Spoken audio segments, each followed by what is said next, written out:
Okay, so this whole video is going to be about building a home theater style system in the basement. This was completely prompted off of the mistakes in the prior video where we had a TV that just failed randomly.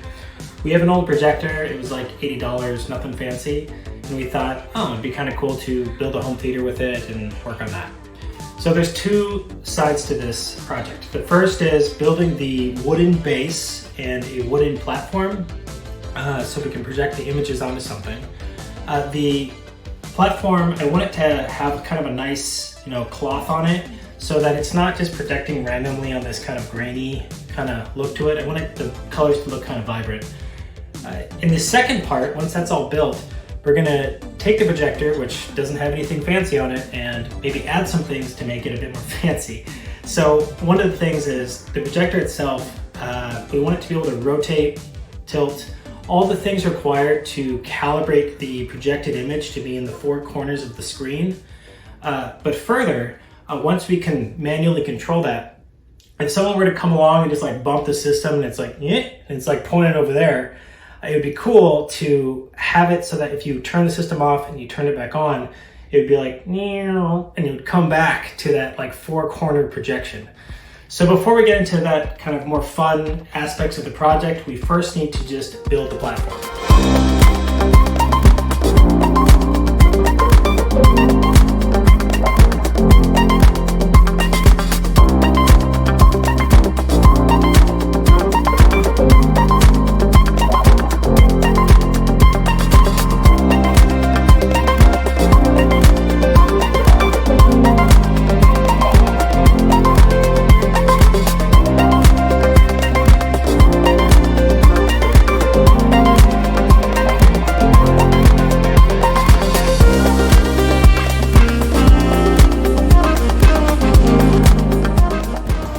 Switch over to the projector. So the projector has to be adjusted in this axis, and also in a twist axis to help get the projected image hit the four corners of the screen. But I thought it would be cool to have manual control where you could adjust something like that, but also have an automatic control. So you can be like, hey, calibrate to the screen, and it's just like, something like that. Like, I gotta see that. It's gonna be super cool. So we'll first do the manual, and then we're gonna switch to trying to figure out how to do it in an automatic way. And yeah, we're gonna see how it goes. So let's get right into it.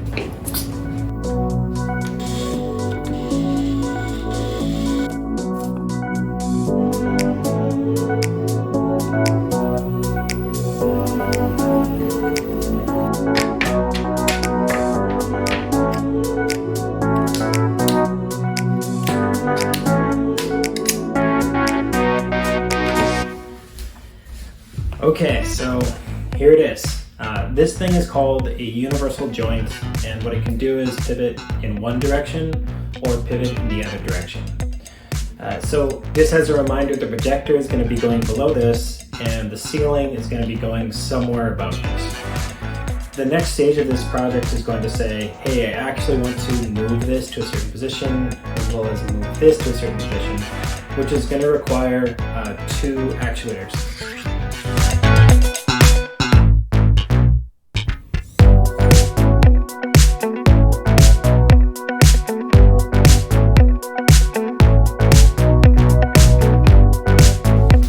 One and two. So these guys, in addition to just being able to move, they have these universal joints on each end of them. So just like this, just two of them. And when you put two together, you can have these unique motion of not only side to side, but also this way as well. And the combo of that lets you kind of have this circular action on the top and the bottom.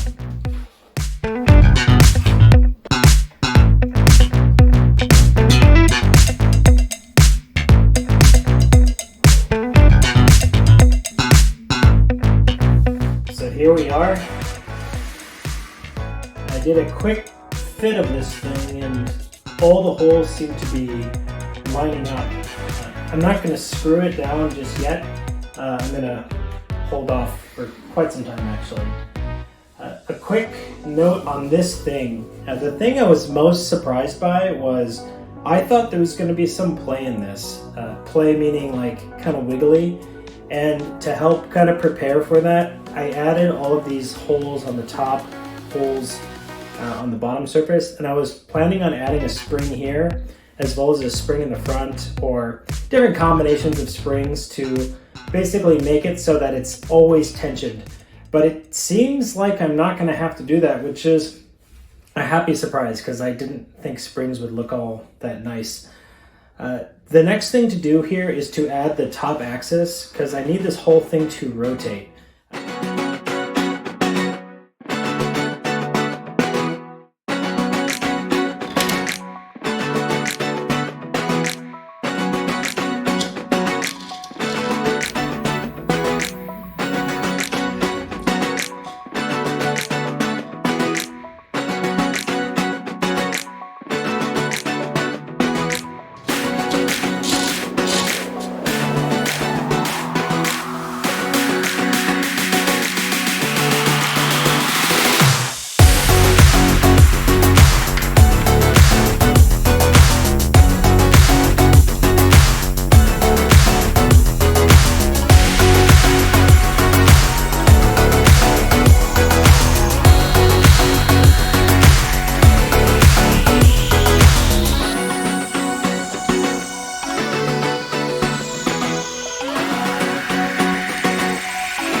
So I have the 4 motors and a measurement system that have wires that are routed all the way to the back here.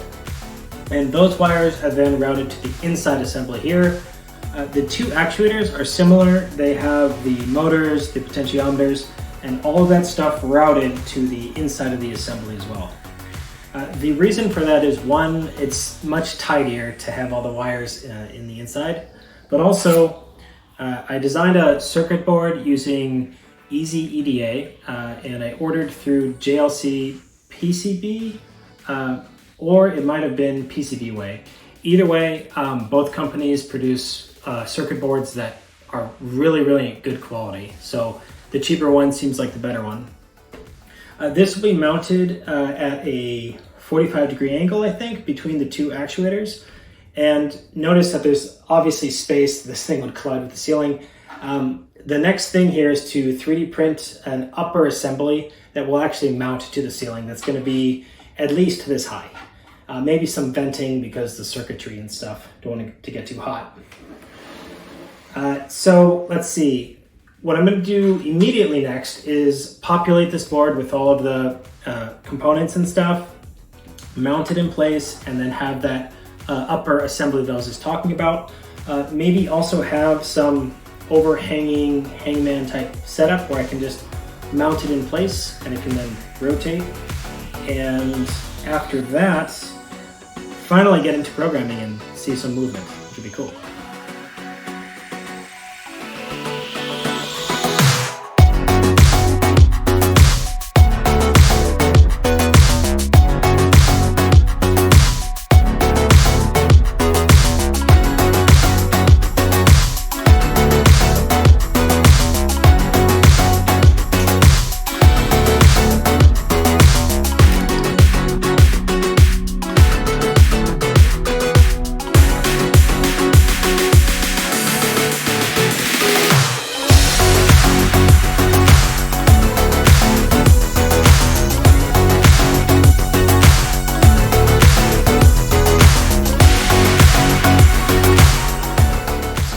So this is where we are at. I can finally hold it in this way, which is getting exciting. I have all of the wiring completely done for the actuators, the measurement of all the pieces, and everything is fed into the center of this and it's plugged into there. So that's kind of a little bit of a closer view of what's going on in there. There's a few other connections other than just this guy and these side actuator pieces. I also have a programming port right there, which is just plugged into the microcontroller's USB, so I can just plug it in right there and plug it into a computer to program it. There's two other ports here, right here. One is for powering this whole system, and the other is ultimately to connect a controller into to manually control the movement of all of this. A few other pieces that are right here on the desk. So this white piece is going to go on top. There's 4 screw holes to keep it secure, but there's something else about this white piece. There's this hole cut out, and that's so that this fan can fit, you know, perfectly in like that. I don't think this thing gets very hot, so if anything, this was just, you know, very satisfying to kind of make. I have this hole if I want some cables to route out the top, but this will secure to some wooded platform to kind of have a hangman style system. But finally, we're getting into the spot where we can go ahead and program this.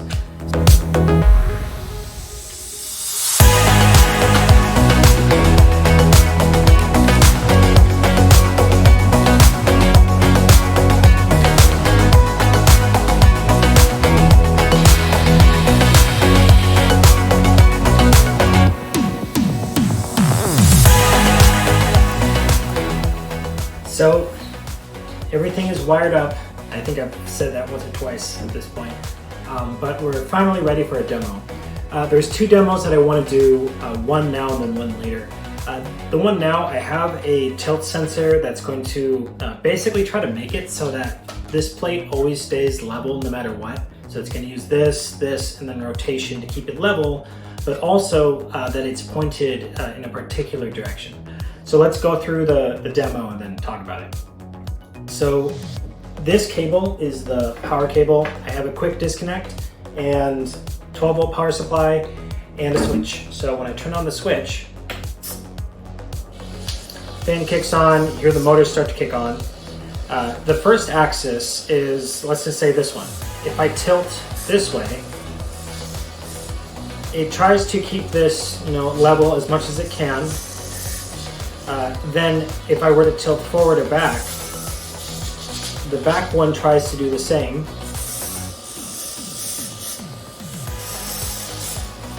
You could do a combination where, say I were to try to bend it that way.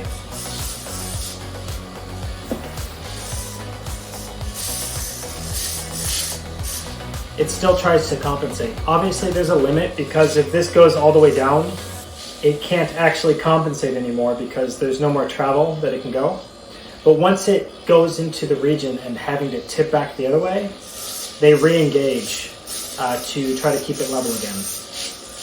So the third axis here is, if I were to rotate this thing on the top, this guy's always gonna try to point forward, in this case, towards the camera. And if I rotate,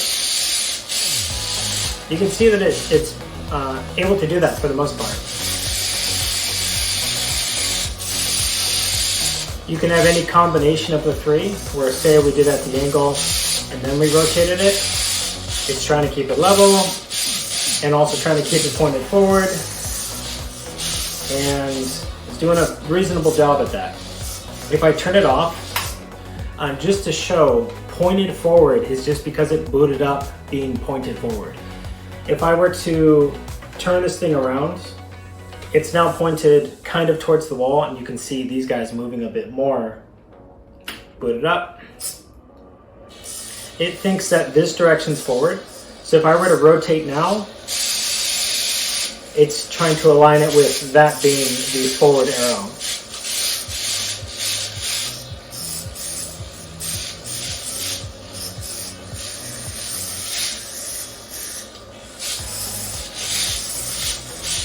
So this was pretty fun to put together.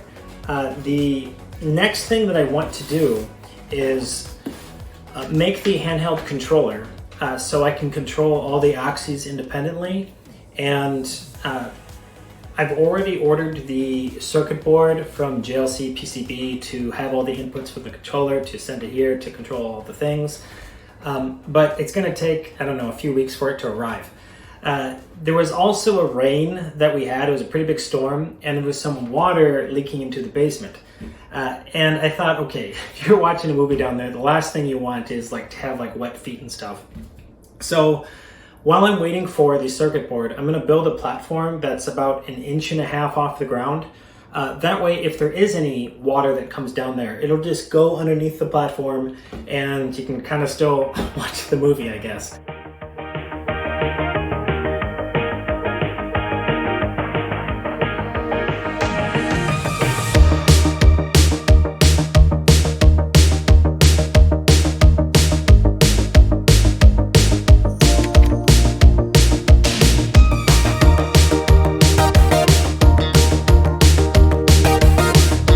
So the projector mount was all done, but I quickly became obsessed with like trying to make the projector move forward and back automatically. So we're gonna add that later, but right now we're gonna work on the controller because the PCB for the controller just arrived.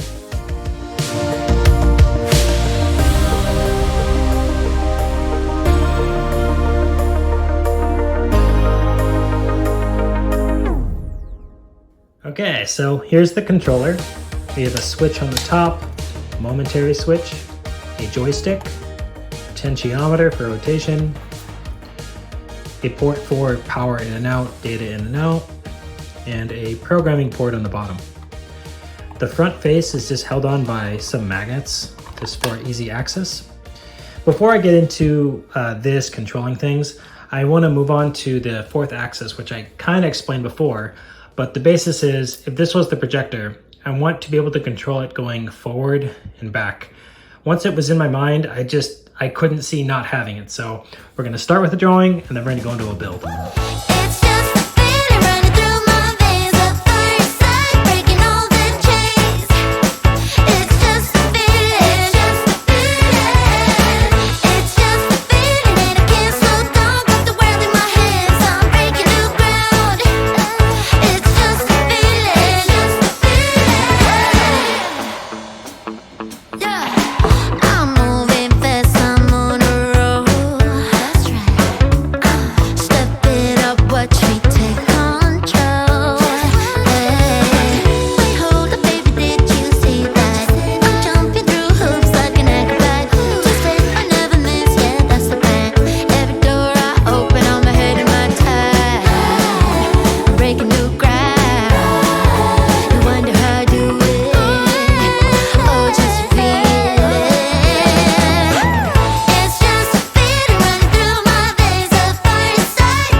Step after this is to continue working on the fourth axis. So I'm gonna go do that upstairs and my wife Sarah's gonna come down and decorate all this stuff. And then we'll collide with the two worlds put together and then go from there.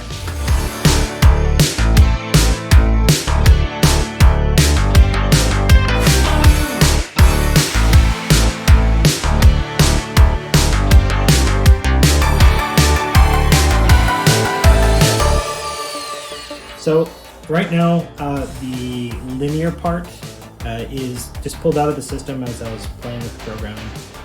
But I want to just do a quick demo of how everything works.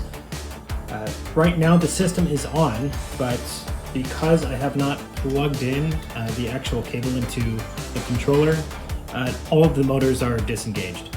But if I were to plug this in, everything gets initialized, energized, and ready to go.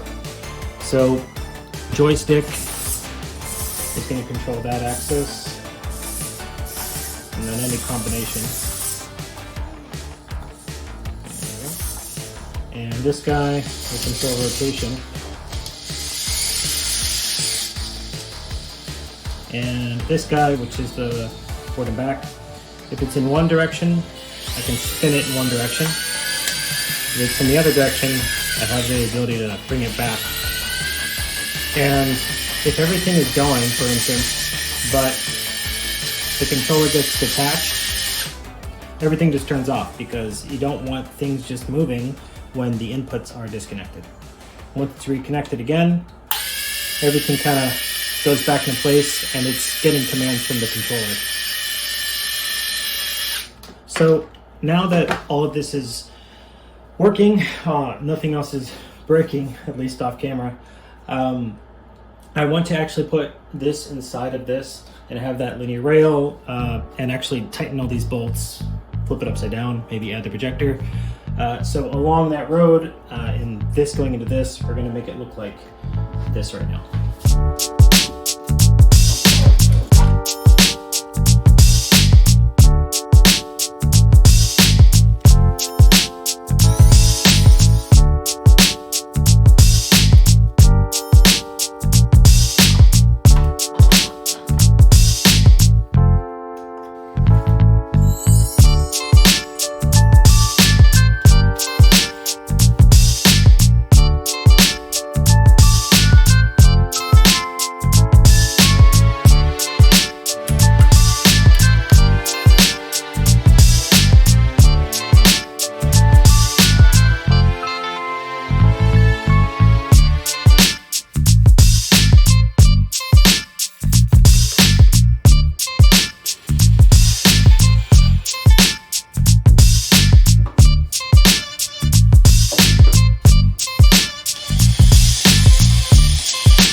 Okay, so we're finally getting to a spot that it's looking like it's kind of done.